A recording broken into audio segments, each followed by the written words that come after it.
when I was in law school, I could see that this was going to be the most important development, that we had finally brought enough people together to understand that we could deal with this question of racism in America.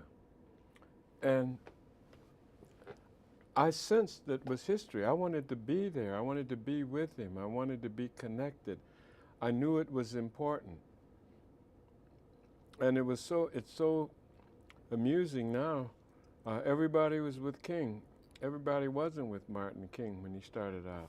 There was, not to mention his old Baptist organization with Reverend Jackson there threw him out. But I can remember when the civil rights leaders, and I loved them all. I was with Whitney Young when he drowned in South Africa when we were visiting there, me and him and Jesse Jackson and others. You were with him when he drowned? We were all at the group, and after this big luncheon, he went out swimming, and that's what happened. But Roy Wilkins, Whitney Young, and the labor guy the labor man. Not A. Philip Randolph.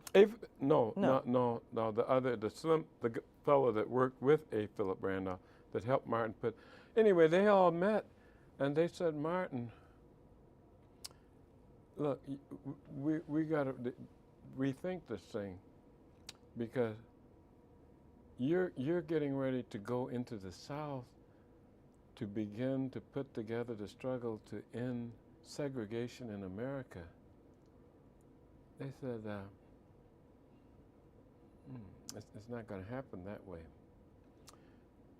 And then, what is this concept of nonviolence that you're talking about? Well, he had been to India and studied Gandhi with Nehru, he and his wife. And they said, you're going to get us all killed, Martin. I mean, this is serious. And Martin had to form his own civil rights movement, the Southern Christian Leadership Council, because they said, no way. That's how dramatic this was. This was in some ways comparable to what Mandela did in South Africa.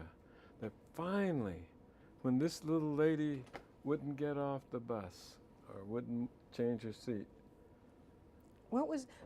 And Martin was 26 years old. What was the force of his personality had to be extraordinary when you were in his presence, when you met him. What was your impression when? Well, of course, I knew what he was doing. I mean, you knew you were in the presence of a incredibly gifted and powerful human being. And of course, his oratory is still something for all time. His writing is something for all time. His active, he took religion to a new level, because he wasn't talking about loving one another and forgiving and praying. He was talking about his religious convictions were so deep that led him to do what he did.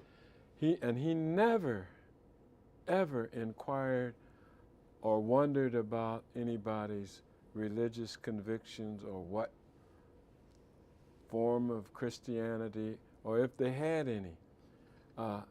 He was amazing in that regard. He was never trying to build up the church or bring in members or show you. He preached Boy, his Sunday sermons were powerful. Came right here to downtown Detroit. I am the only person Martin Luther King ever endorsed for office. And when Coretta King was, this was the first time I ran, and he had 3 nephews. Is Arthur here? He had 3 nephews. They were all young Baptist preachers, right out on the east side on Van Dyke. And I had Rosa Parks. And of course, I was begging for an endorsement. Rosa was hitting on him. The 3 cousins or nephews, they were doing it. And at Central Methodist Church, Martin Luther King Jr. at Good Friday, right at the heat of the election, endorsed John Conyers. Coretta Scott King, when she was writing her biography, she said, John, now, they're all telling me that Martin endorsed you, and I know Martin never endorsed anybody because everybody wanted, it was picking and choosing. And I said, it is true. I won my election by 128 votes, the first time I ever ran for office. And it was due, of course, every vote counts when you're down to 128, plurality. But it was Martin's influence